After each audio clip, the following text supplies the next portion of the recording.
Hi guys, it's Debbie with Debbie J's Crafting Corner. Today we're going to be decorating up this pot holder that you're able to sublimate on. This is super awesome. I'm going to be decorating this up using Artesprix ink products. These are those sublimatable inks, iron-on inks that I've been using quite a bit lately. So let's go ahead and get started. So this is what it looks like. This is a white polyester pot holder. On the back it is heat resistant, so it is usable, but you can always make this as just a decorative piece to go in your kitchen or to give to someone as a gift. Now the first step that we always do whenever we are sublimating anything is getting our template ready so you know about where you want the design to go. I've just got some regular copy paper behind it, and I'm going to use a pencil to gently draw around my blank.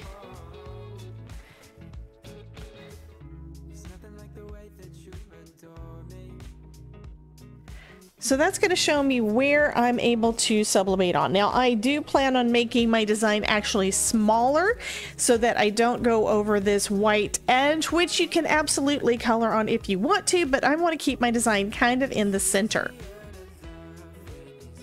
So now we've got an outline in the shape of our pot holder. So the things I'm wanting to use to decorate this up is a stencil from Hero Arts and a stamp set. Now I'm kind of making this as basically a clean and simple kind of design. I think that this would be real pretty like in the center here and just having a little bit of a design behind it. So I'm going to use this stencil and kind of center that. Now I can cut everything down so I can tape it directly on there and it won't be a big deal, but I'm going to go ahead and just start off here and just use a couple of my magnets. This is a magnetic board, glass board from Glassboard Studios. So that means that I can put everything down and have it stick on there with my magnets. Then I'm going to take out some of the yellow ink. This is the Artesprix sublimation ink. So for this you want to make sure that you're using brushes specifically for it. So I bought a separate set of brushes. These are not my regular ink blending brushes. And this is some that I'm using just for doing the sublimation. I'm going to add some of that ink onto my yellow brush and just start off in the center. And these inks are also translucent, so if you put a darker color over a lighter color, you're going to still see the darker color best. So I'm not too concerned about how much ink I'm putting down or how it's going to turn out in the end. I know this is going to turn out gorgeous. Next I'm going to take out an orange brush, which I have not used yet, and do the same thing, just picking up some of that orange ink just like you do with card making. And I'm going to come in from the outside and blend into that yellow. But I do want the orange to be further on the outside. I want the yellow to be kind of in the center, the lightest part in the center, to go along with our little flowers. And the colors, they do look, I know this doesn't look exactly like a bright orange, but this is going to be a bright orange. All of the colors, when you first put them down, they do look a little bit, I don't know, muted, but they do brighten up as you transfer them to your project. Another thing to always remember whenever you're using sublimation in general is that you're going to be doing your design and transferring it onto something else, meaning everything is going to be reversed. Okay, I've got plenty going all the way around. I'm going to come in and just try to blend that in a little bit into my yellow. And even with these muted tones, I think this is going to look pretty cool just as is. Also noticing I've got some ink on my hands and put some marks on there, so that if I were to go all the way to the edge, I'd need to make sure to cover that up with some heat resistant tape. That stuff works fantastic for not only taping your project down, but from protecting everything from color transferring in the wrong spot. So let's go ahead and take a look and see what this looks like with just the stencil. I think that's pretty cool. And what I think I'm probably going to do is trim it out and round the corners because, and I don't want to get any ink on there. I can't pick up my pot holder now. The pot holder does have rounded corners, so I think that will look pretty cool. Okay, next, now that I've got all the extra ink off of my hands, I went ahead and grabbed out one of my old stamping platforms. This is a Fisker's. It's got these little rubber feet, so it's easy to position, and then you just press it down. And I put those couple of stamps on there. This one is the stamp set is called Lavender Bunch, I think. I will make sure I have a link to it down below so you'll have the correct name and everything. I just put that bit of lavender and then the little bee on this thing, so I'll be able to just stamp it right down in the center. So before I do that, let me go ahead and add some ink to this. I have noticed that I am a little messy and get my fingers in the ink, and I don't want to on this because this stuff, it will transfer transfer to your project when you heat it, and it's a little difficult to get that removed, right? There I go, trying to stamp my hand. So I have added a magnetic sheet to the back of my stamps, and I'm using the little magnet that came with my glass board. And you could use whatever with a magnet to be able to do the same kind of thing. This is just giving me a little bit more control because I know I am messy.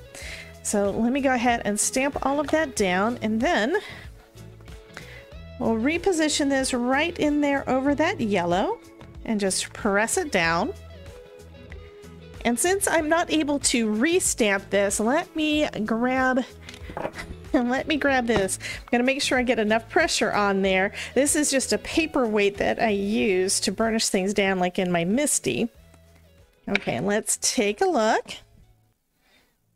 And I think that looks pretty good. Next, I'm going to be using some brand new markers. These are the fine tips. I'm going to be using these to color up my image.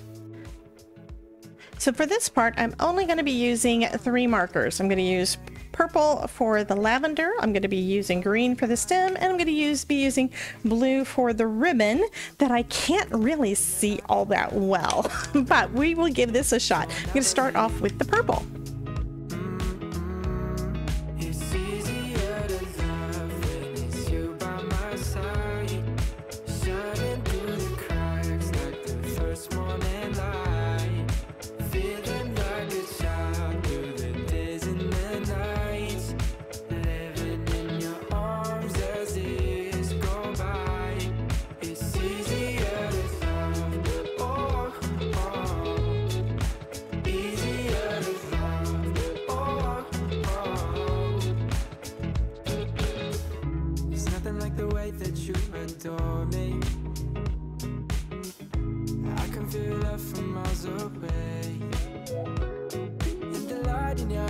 Stories of life in a more perfect place where I wanna stay. It's easier to love when it's you by my side, shining through the cracks like the first morning light, feeling like a child through the days and the nights, living in your arms as years go by. It's easier to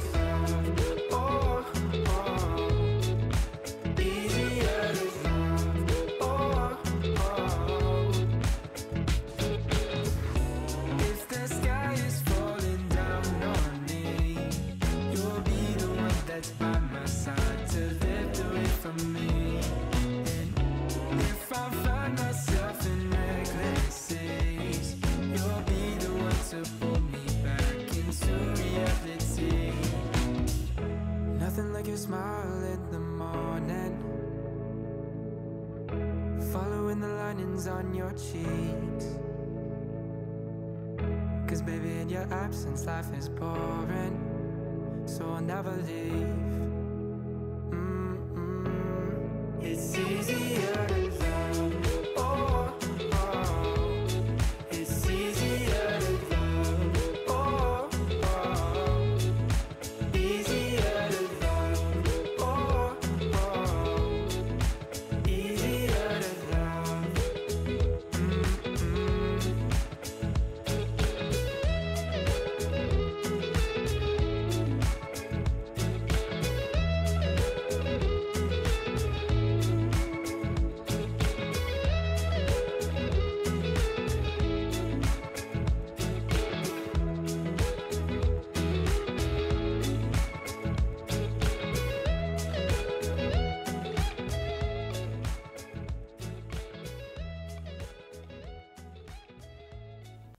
So next we're going to put our image down onto our pot holder. Right now I have it facing up so I can see where it is, right?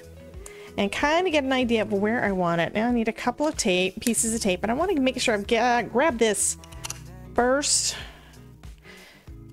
Now the ink on here is, I think, dry, but I'm overcautious.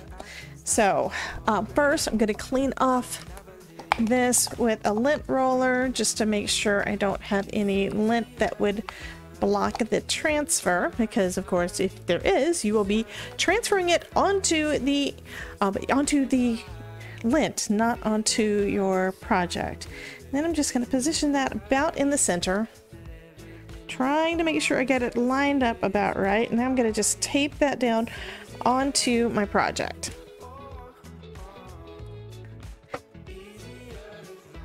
And I'm going to add some tape on all four sides.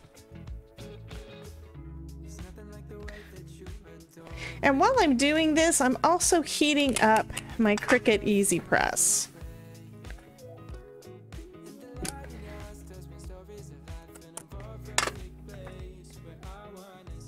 Actually, I just had a thought.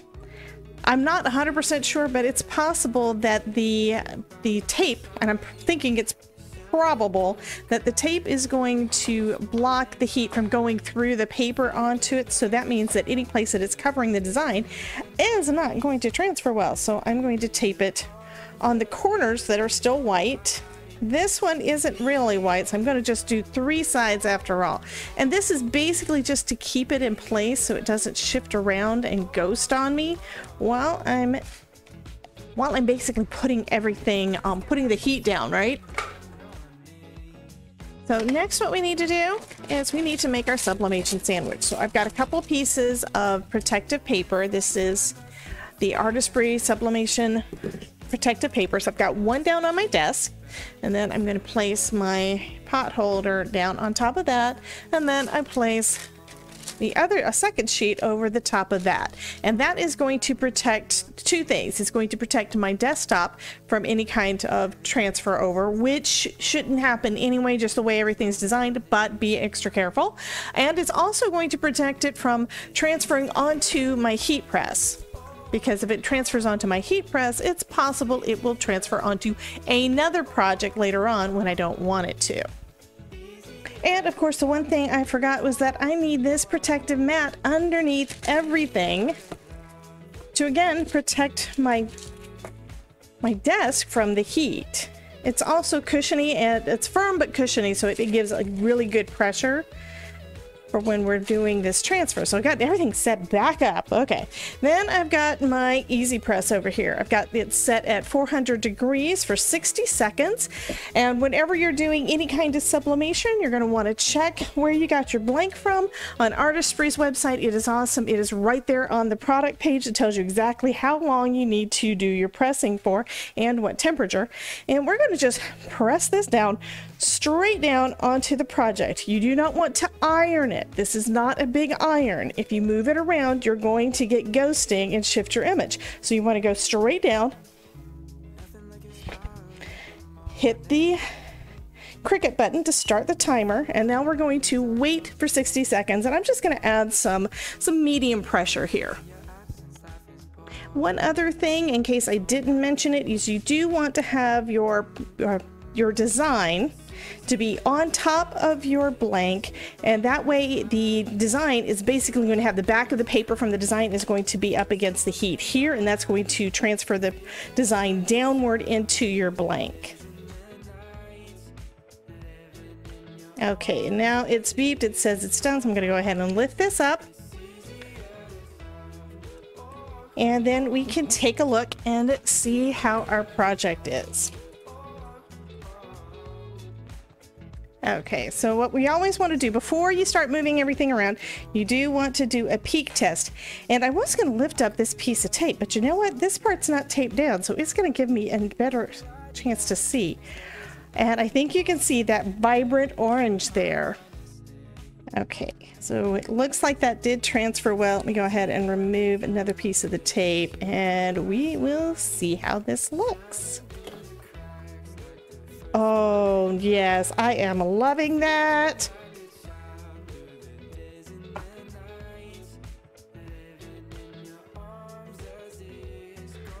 So I think that that turned out fantastic. I'm kind of thinking I wish the stencil had been bigger, because then I could have gone further out, but I think that that turned out really, really nicely. Also, I'm thinking I got a little bit too much ink down there, but you know what? This is handmade, so I think that that is going to look great on somebody's wall, and they'll be able to use that to pick up their hot dishes and such with. So anyway, you guys have a wonderful day.